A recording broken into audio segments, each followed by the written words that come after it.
आज की टिप्स बहुत ज़्यादा स्पेशल है। आज मैं आपको बताने जा रही हूँ कीमती कटिंग बोर्ड का ऐसा इस्तेमाल जानकर आप हैरान रह जाएंगे। ये कटिंग बोर्ड बेकार समझ के हम इन्हें फेंक देते हैं। आज की इन टिप्स को देखने के बाद आप ऐसा बिल्कुल भी नहीं करेंगे। और इसके साथ साथ बहुत सी ऐसी टिप्स हैं जो आपके रोज़मर्रा की ज़िंदगी को बहुत ज़्यादा आसान बना देगी और आपके हज़ारों रुपये की बचत करेगी। और आज की वीडियो बहुत ही अमेजिंग होने वाली है। कोई भी पार्ट्स की मत कीजिएगा। बिस्मिल्लाहिर्रहमानिर्रहीम, अस्सलाम वालेकुम। वेलकम है यूट्यूब फैमिली। कैसे आप सब? उम्मीद करती हूँ आप सब ठीक ठाक होंगे। अल्लाह का शुक्र है, मैं भी बिल्कुल ठीक हूँ। आप लोगों की दुआओं से अल्लाह पाक आप लोगों को भी खुश रखे, इबाद रखे, हमेशा हंसता मुस्कुराता रखे। आमीन सुम्मा आमीन। तो आप लोगों से एक छोटी सी रिक्वेस्ट करनी है कि अगर आप लोगों को मेरी वीडियो टिप्स अच्छी लगती हैं तो आप लोग मेरी वीडियो फुल वॉच करके लाइक भी लाजमी किया करें और आगे शेयर भी कर दिया करें और मेरे चैनल को जाते जाते सब्सक्राइब कर दें, यही इनाम होगा। तो चलते हैं टिप्स की तरफ। सबसे पहले मेरी टिप्स है, इस तरह शैम्पू वाली खाली बोतल्स को लेके, बोतल जो होती है ना हम फेंक देते हैं जब खाली होती हैं। तो आज मैं आप लोगों के साथ एक छोटी सी टिप शेयर करने लगी हूँ। यकीन करें ये आपके बड़े काम की टिप्स है। तो देख के आप लोगों ने कमेंट में लाजमी बताना है भाई ये टिप्स अच्छी लगी है कि नहीं अच्छी। सबसे पहले जो ऊपर इसके ये कवर लगे हुए हैं ये मैं तार लूँगी। तो ये काफ़ी पुरानी पड़ी हुई शैम्पू की बोतलें थी, तो मैंने कहा भी मैं इनका कोई जुगाड़ लगाती हूँ। इस तरह हमने मार्कर के साथ निशान लगा लेना है। वैसे भी हम काट सकते हैं, आप लोगों की आसानी के लिए मैं ये निशान लगाए हैं। पेंसिल के साथ लगा लें या कोई जिस चीज़ के साथ लगाना चाहते हैं आप लगा लें। बाद में आप लोगों ने कटर ले लेना, अगर कटर नहीं है तो छुरी गर्म करके काट लें, नहीं तो कैंची के साथ भी बड़ी आराम से कटिंग हो जाती है। इस तरह काटना, काट के आप लोगों ने ऊपर एक छोटा सा सुराख कर लेना है, एक इस तरह कील ले लेना है। कील नहीं लगाना चाहते तो आप लोग इसके पीछे डबल टेप भी लगा सकते हैं, दोनों एक ही काम करेंगे। अगर आप अपने कमरे में कील लगा सकते हैं तो कील लगा लें, नहीं तो डबल टेप लगा के इस तरह अपने एसी का रिमोट अंदर रख सकते हैं, जो कि इधर उधर रखते हैं बच्चे हाथ लगा देते हैं। दूसरी बोतल को इस तरह मैं काट लूँगी नीचे वाला हिस्सा और इस तरह मार्कर के साथ निशान लगा के ये वाला हिस्सा भी मैं काट दूँगी। देख लें कैंची के साथ ही मैंने काटा। इसके पीछे भी डबल टेप लगाऊँगी। और ये जो रेज़र होते हैं ना ये पड़े रहते हैं वॉश बेसिन के ऊपर, तो हम ये अपने वॉश बेसिन के साथ वॉशरूम के इस तरह लगा के बीच में लटका दिया करेंगे, ये भी इधर उधर बच्चों के हाथ नहीं लगेंगे। नेक्स्ट मेरी टिप है जी, इसी तरह गिलू गन को लेके, गिलू गन के जो पाइप होते हैं ना, आज मैं इसकी एक टिप बताने लगी हूँ। गिलू गन सिर्फ होती है हम कोई चीज़ जोड़नी हो तो उसके काम आती है। तो आज मैं ये जो अंदर इसके पाइप है ना, इसकी मैं 2 टिप्स बताऊंगी, बड़े काम की, गौर से देखिएगा। तो पाइप मैंने ले लेना है, इस तरह निकाल लिया, बीच में से छुरी ले लूँगी। छुरी को मैंने क्या करना है कि इसका ये छोटा सा मैंने ना हिस्सा काटना है। छुरी के साथ बड़े आराम से काटा जाता है, जिस तरह हमने कोई रबड़ काटनी है, ये भी वो रबड़ वाला ही सीन है। इस तरह हम काटेंगे, 1 या 2 पीस हम काट लेंगे। क्या करना है गौर से देखिएगा। मैंने 2 पीस काट लिए हैं, बड़े प्यारे काटे गए हैं, गोल गोल और पतले से काटे गए हैं। अब मैं इसको क्या करूँगी जी, मैंने लेनी है एक सुई और धागा, इसके मैंने बनाने हैं बटन। अगर आपकी शर्ट के किसी वाइट कलर के बटन टूट गए हैं, आप लोग लगाना चाहते हैं तो आपको बटन नहीं मिल रहे, तो आप लोग ये बटन बना के लगा सकते हैं। अभी मैं लगा के दिखाती हूँ, आप लोगों को पता भी नहीं चलेगा कि हमने ये बटन लगाया हुआ है। यहाँ पाइप का ये नीचे वाला हिस्सा है, काट के हमने लगाया है। सुई धागे के साथ जिस तरह आप बटन लगाते हैं इसी तरह सुई के साथ बड़े आराम से सुराख हो जाएगा और ये बटन लग जाएगा। वाइट कलर की बटन ये आप लगा सकते हैं जहाँ पे आपको ज़रूरत पड़े। अगर आपके घर में बटन वाइट नहीं है तो ये वाला आपका बटन काम आ जाएगा। अभी देख लें ये वाला बटन ब्राउन लगा है और ये वाला बटन भी वैसे ही लगेगा जैसे मैंने ब्राउन बटन लगाया हुआ है। ये भी पता भी नहीं चलेगा भी हमने ये पाइप का बटन लगाया या वाइट कलर का बटन लगाया। आप लोग गौर से देखिएगा, आप लोगों को ऐसे महसूस होगा जिस तरह हमने वाइट बटन लगाए हुए हैं। दोनों बटन मैंने लगा के दिखा दिए हैं, गौर से देखिएगा। अगर अच्छे लगे तो वीडियो को लाइक कर देना और आगे शेयर भी करना और बता देना भी ये भी छोटा सा जुगाड़ है। नेक्स्ट मैं जी इसी तरह पाइप का छोटा सा हिस्सा काट लूँगी। क्या करना है जी, ये पाइप का इतना सा हिस्सा, ये क्या करते हैं जी, हम लोग दीवार में कील लगाते हैं तो कोई कोई इस तरह का कील होता है, भी वो लगता नहीं, अंदर चला जाता है। कभी किसी गत्ते में लगाना हो या किसी फार्मिके वगैरह में या लकड़ी में, तो हम लोगों को क्या करना पड़ता है, दीवार में भी लगाना हो तो हम लोग लेके आते हैं, क्लम्प से होते हैं वाइट कलर के बाज़ार से। तो अगर आपके पास वो नहीं है, कोई लाने वाला नहीं है, तो आप ये जुगाड़ लगा सकते हैं। आप इस तरह पाइप का छोटा सा हिस्सा काटें और बीच में आप लोग इस तरह स्टील का कील लगा दें। लगा के आप लोग दीवार के साथ लगा सकते हैं या किसी गत्ते के साथ लगा सकते हैं, जहाँ पे भी लगाना चाहते हैं आप ये अपना जुगाड़ लगा सकते हैं। नेक्स्ट मेरी टिप है जी, खरबूजे को लेके आप लोग खरबूजा काटते हैं इस तरह, इस तरह काट के खरबूजा खाते हैं। मैं नहीं इस तरह काटती, मैं इस तरह खरबूजे को काटती हैं। इस तरह काटने से ये होता है कि आप लोगों के जो बीज हैं बड़े आराम से निकल जाते हैं और ख़रबूज़ा बहुत खूबसूरत लगता है। तो इसी तरह एक दफ़ा ही आपके बीज सारे निकल जाएंगे, बीज बीच में से कट जाएंगे। अगर उस तरह करते हैं तो फिर बीज खरबूजे के अंदर बिखर जाते हैं, कोई रह जाता है कोई नहीं। तो ये देखें, मैं छुरी के साथ चम्मच भी नहीं लूँगी, एक दफ़ा ही सारे मेरे बीज निकल गए हैं, बड़े आराम से निकल गए हैं, ना मेरे हाथ गंदे हुए हैं और बड़ी सफाई से खरबूजा काटा गया। आप लोग गौर से देखिएगा। अब मैंने इनके छोटे पीस करने हैं तो वो भी मैं इसी तरह काट लूँगी, क्योंकि ये वैसे ही पीस काट जाते हैं जैसे हम लोग दूसरी तरह काट के हम खरबूजा खाते हैं, ये वैसे ही कटिंग हो गया। तो मेरा खरबूजा कटिंग करने का ये तरीका था जो मैंने आप लोगों के साथ शेयर किया। एक दफ़ा ज़रूर ट्राई कीजिएगा, आप लोगों को अच्छा लगेगा। अब बारी है जी, जो अंदर से इसके बीज निकले हैं, बीज हम क्या करते हैं, खरबूजा खा लेते हैं और बीज हम फेंक देते हैं। तो मैं क्या करती हूँ, मैं जब भी बीज इस तरह निकालती हूँ, मैं बीज फेंकती नहीं, मैं बीज जो है ना इनके एक बाउल लेती हूँ, उसके अंदर मैं भिगो के रख देती हूँ। रात को भिगो देती हूँ, सुबह उठ के 2-4 घंटे भी भिगो दें तो वही काम करेगा। इस तरह पानी डाल के आप लोगों ने ढाँप के रख देना है। सुबह उठ के या थोड़ी 2-4 घंटे के बाद इस तरह चम्मच के साथ करेंगे या हाथ के साथ भी, तो इसका जो गुद्दा सा होता है वो लैदा हो जाता है और इसके सारे बीज लैदा हो जाते हैं। ये बीज क्या करने हैं जी, इस तरह मैं सारे करके वॉश कर लूँगी। कोई टोकरी लूँगी, उसके अंदर मैं नलके के नीचे खोल दूँगी, बीज सारे टोकरी के अंदर रह जाएंगे, गुद्दा सारा निकल जाएगा। ठीक है, सारे बीज मैं बाद में प्लेट में डाल के धूप में रख दूँगी। ये मेरे बीज सूख जाएंगे, बाद में किसी जार के अंदर डाल के रख दूँगी। जब सर्दियाँ आएंगी, जब हम टीवी देख रहे होंगे या रात को मोबाइल वगैरह देख रहे होते हैं, बैठे होते हैं, तो हम थोड़े से ले लेंगे, ये खाते रहेंगे। दांत के साथ बीज तोड़ें, बीच में से जिस तरह हम बाज़ार से नहीं लेके आते, मगज़ लेके आने हैं, ये वो मगज़ वाला काम करते हैं और मगज़ वाली ही ताकत है इन बीजों में जो हम बेकार समझ के फेंक देते हैं। तो ये बीज बड़े काम की चीज़ है। आप लोग भी इस तरह सुखा लें और इनको सेव कर लें। अगर मैंने वीडियो ना बनानी होती तो मैं पूरा तरीका भी बता दूँगी, अगर आप लोग कहेंगे कि किस तरह मैं सुखाती हूँ और किस तरह मैं सेव कर लेती हूँ। तो ये पूरी सर्दियाँ आप लोग खाएं, गर्मियों में ना खाएं, ये गर्म होते हैं। सर्दियों में खाएंगे तो आप लोगों को ये ताकत मिलेगी। मगज़ जो होते हैं बहुत महंगे आते हैं, ये मगज़ की जगह आप यूज़ कर सकते हैं। अगर वैसे नहीं करना तो इसका जूस बड़ा अच्छा बनता है। अभी आप लोग कोई भी वीडियो देख ले, आप लोग इस खरबूजे के बीज की कड़ी बना सकते हैं, खरबूजे के बीज की आप जूस बना सकते हैं। ये खरबूजे के बीज जो होते हैं ना, ये बहुत कीमती होते हैं और बड़े ताकतवर होते हैं चीज़ है ये। जैसे हम लोग कहते हैं ना, खून पैदा करने के लिए सौंगी खाएं, किशमिश खाएं, वैसे ये बीज भी बड़े ताकत के हैं भाई। ये मगज़ बहुत पैसों के आते हैं, पंसारी की दुकान से हम लेके आते हैं, मगज़ महंगे आते हैं। तो ये बीज सुखा के रख लें, आपके मगज़ की जगह ही काम आएंगे ये वाले बीज। इस तरह तो मैं इसी तरह करती हूँ। पुराने ज़माने भी इसी तरह करते थे, धो के हाथ पे रख लेते थे, चलते फिरते खाते रहते थे। सर्दियों में खाने चाहिए, गर्मियों में नहीं खाने चाहिए। गर्मियों में सिर्फ खरबूजा एंजॉय करना चाहिए, तो सर्दियों में बीज। तो ये मेरी छोटी सी एक टिप्स थी जो मैं खुद बड़े सालों से करती हूँ, तो मैंने आप लोगों के साथ शेयर कर दी है। अच्छी लगे तो ये भी ट्राई लाजमी कीजिएगा।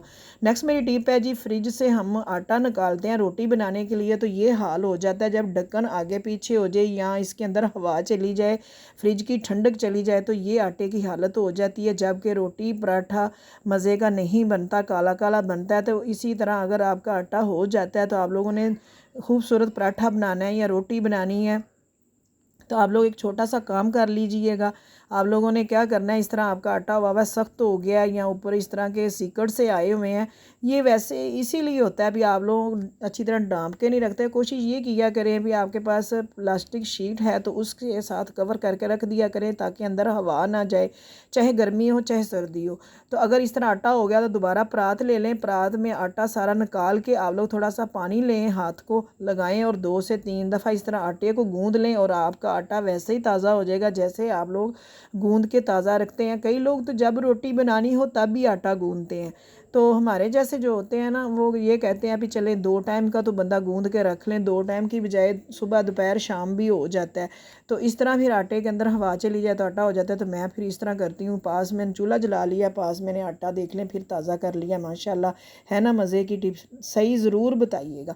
अब इसी आटे से हम पराठा बनाते हैं, ये देख लें जी माशाल्लाह इतना खूबसूरत पराठा बनेगा और पता भी नहीं चलेगा भी ये आटा जो ना काला हुआ था फ्रिज से निकाला है सुबह का गूंदा हुआ। तो ये देख लें माशाल्लाह इतना खूबसूरत का मैं इस तरह का पराठा बना रही हूँ, आप लोगों के साथ शेयर कर रही हूँ। आप लोग भी बना के खाइएगा, ये बड़े मज़े का पराठा बनता है। मैंने पेड़ा बनाया, रोटी बेल लिया, बेल के ऊपर मैंने इसके घी लगाया, फिर मैंने सूखा आटा लगाया, फिर मैंने इस छुरी के साथ कट लगा लिए। इस तरह मैंने पेड़ा बना लिया और पेड़े को 5 मिनट 10 मिनट के लिए इस तरह के पेड़े बना के छोड़ दें। बल वाले जो पराठे होते हैं, पराठे बड़े खूबसूरत बनते हैं।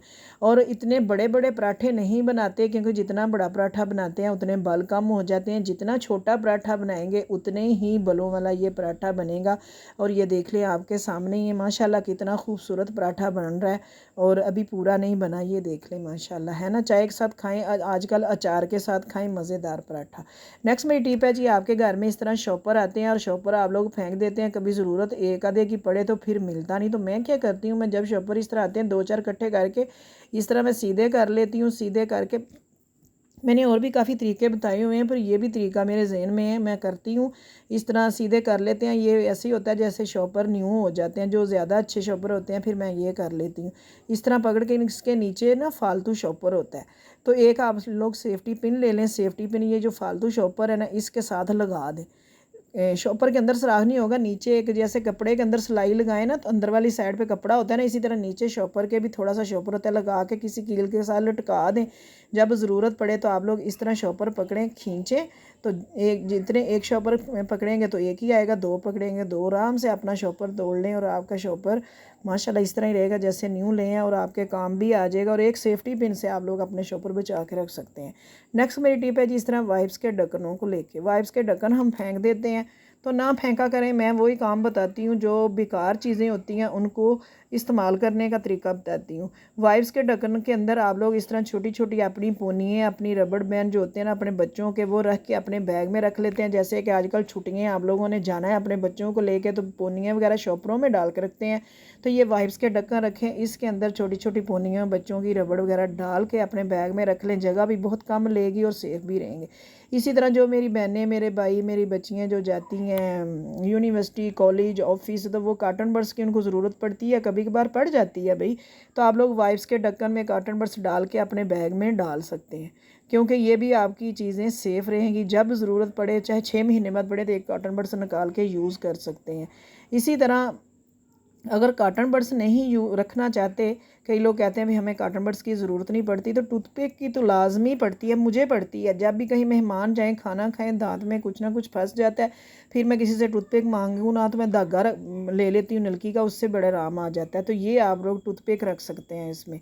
नेक्स्ट, अगर कुछ भी नहीं रखना चाहते तो आप लोग जो डेली ट्रैवल करते हैं, इधर उधर जाते हैं, लोकल जाते हैं, उनको इस तरह सिक्के बकाया मिलते हैं, तो बैग में इस तरह रख लेते हैं, तो वो बाद में सारे सिक्के मिलते नहीं, कोई इधर चला जाता कोई उधर चला जाता। तो आप लोग इस तरह वाइप्स के ढक्कन में सिक्के जो मिलें इस तरह रख लिया करें। बाकी जब किसी रिक्शे वाले को या किसी शॉप वाले को 10 रुपये 5 रुपये देने पड़े, तो आप लोग आराम से अपना वाइप्स का ढक्कन निकालें, खोल लें, बीच में से सिक्का निकाल के दे दें।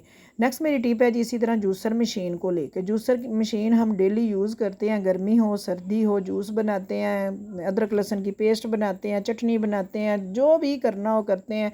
इसकी हम सफाई करते हैं ऊपर ऊपर से, ये जो नीचे होते हैं ना, इनके अंदर भी जूस चला जाता है और गंदगी नज़र आती है, जो कि न्यू मशीन होना तो ख़राब होना शुरू हो जाती है।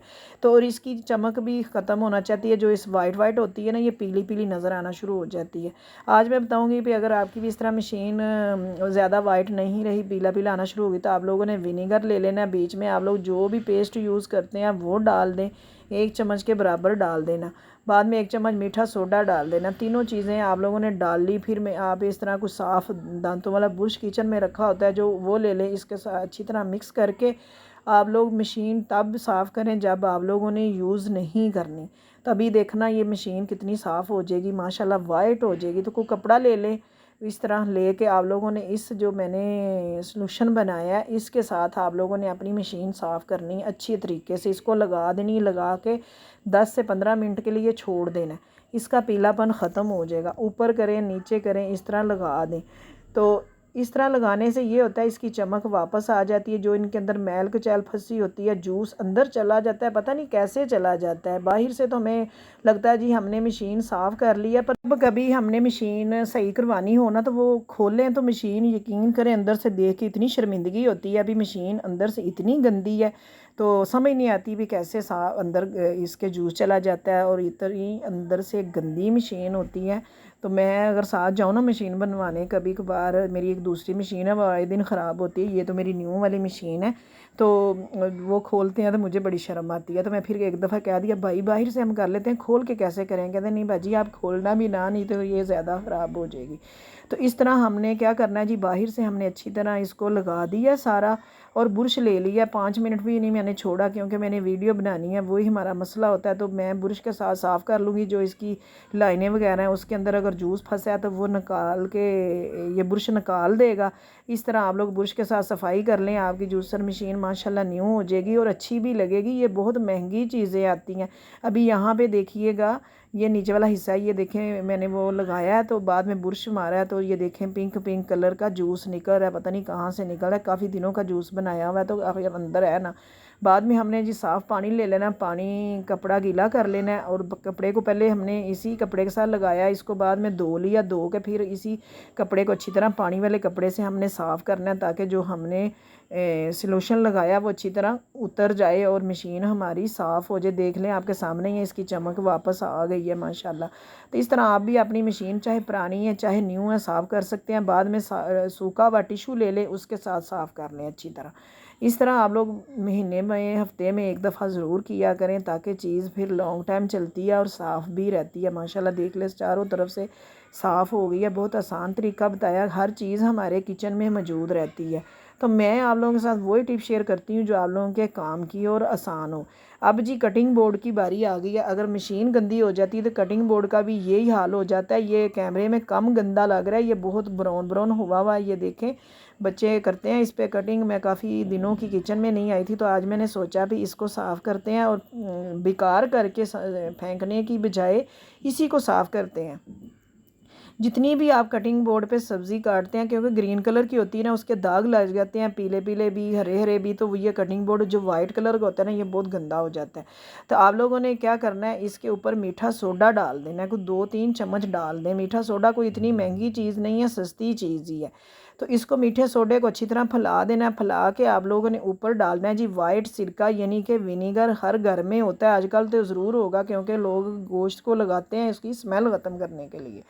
तो इस तरह आप लोगों ने बाद में विनीगर लगा देना। मेरी यही मशवरा है आप लोगों को, भाई आप लोग कभी भी वाइट लेके ना आएँ कटिंग बोर्ड। मैं कटिंग बोर्ड वाइट ला के ना बड़ा पछता रही हूँ। आज का नहीं है, मेरा 6-7 साल पुराना है।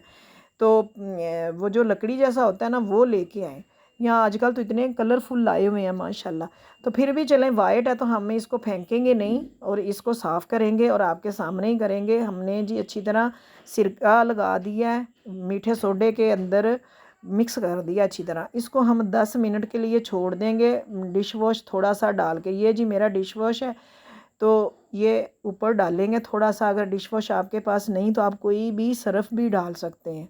थोड़ा सा डाल के आप अच्छी तरह मिक्स कर दें, दोनों साइडों को लगा के आप 10-15 मिनट के लिए छोड़ दें, तो ये आपकी कटिंग बोर्ड नहीं हो जाएगी दोबारा। मैंने अभी छोड़ना भी नहीं, अभी मैं आपके सामने ही साफ़ करूँगी। अगर मैं इसको छोड़ देती तो कोई यकीन करें कुछ भी नहीं करना पड़ना था, खाली मैं साबुन वाली स्पंज लगाती तो ये साफ़ हो जानी थी। तो ये मेरी दोनों साइडों से इस तरह येलो येलो हो चुकी है। तो मैंने ये बुरश रखा हुआ है किचन में, तो इस ब्रश के साथ मैं इसको साफ़ कर लेती हूँ, देखती हूँ साफ़ होता है कि नहीं। अगर मैं इसको 10-15 मिनट के लिए छोड़ देती तो ये वैसे ही साफ़ हो जाना था।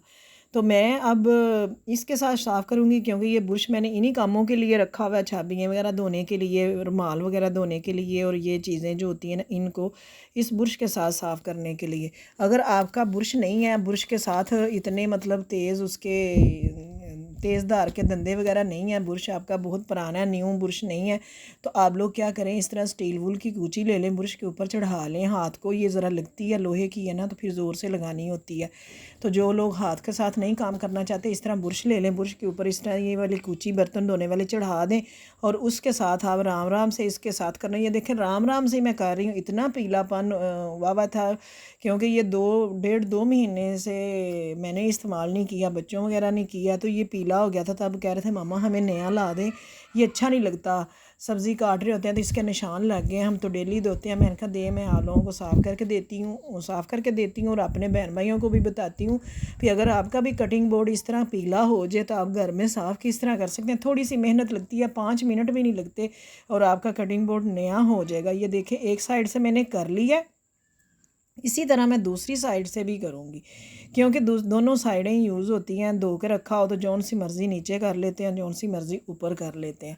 तो ये देख लें बड़े आराम से मैंने मज़े से ये साफ़ कर लिया, थकी मैं नहीं। और दूसरी साइड पे भी मैं ये, क्योंकि मैंने दूसरी साइड पे लगाया भी नहीं ज़्यादा, एक साइड ही इसकी पीली हुई थी और ये जो इसी बुरश को लगा हुआ है मैं उसी से दूसरी साइड साफ़ कर लेती हूँ। तो आपका भी जितना मर्ज़ी जंग लगा है, पीला हुआ है, जिस कलर का भी आपका कटिंग बोर्ड है, तो प्लीज़ उसको छोड़ के नया मत लाएं, फेंकें मत और इसी को साफ़ करके रख लें। ये माशाल्लाह न्यू हो जाएगा और ये साफ़ होगा तो खाना काटने का, सब्ज़ी काटने का और पकाने का और खाने का मज़ा फिर ही आएगा क्योंकि इस पे हमने सारे काम करने होते हैं। और यही अगर हमें गंदा नज़र आए, मैला नज़र आए, तो फिर ना खाना पकाने का मज़ा, ना खाना खाने का मज़ा। तो आपके सामने ये ना मैंने किचन में जाके किया, ये देख लें जिधर मैं वीडियो बना रही हूँ मैंने उधर ही सारा कुछ किया, इसी को साफ़ किया, इधर ही वॉश करके आप लोगों के साथ शेयर करती हूँ वाइट हुआ है या नहीं हुआ। आपके सामने ये देख लें जी, बिल्कुल वाइट हो गया। अब मैं इसको वॉश करके आप लोगों के सामने दिखाऊंगी। लाइव मैंने आपको दिखाया कि ये हम घर में कैसे साफ़ कर सकते हैं। ये देख लें जी माशाल्लाह बिल्कुल वाइट हो गया, न्यू की तरह। हमें न्यू ले आने की ज़रूरत नहीं। तो आज लोगों से रिक्वेस्ट है, चैनल को सब्सक्राइब करें, वीडियो को लाइक करें, आगे शेयर भी करें और कमेंट में बताइएगा मेरी वीडियो कहाँ से देख रहे हो क्योंकि मैं आप लोगों का शुक्रिया अदा कर सकूँ। और मुझे नेक्स्ट वीडियो तक इजाज़त दें। अपना ढेर सारा ख्याल रखें। अल्लाह हाफिज़।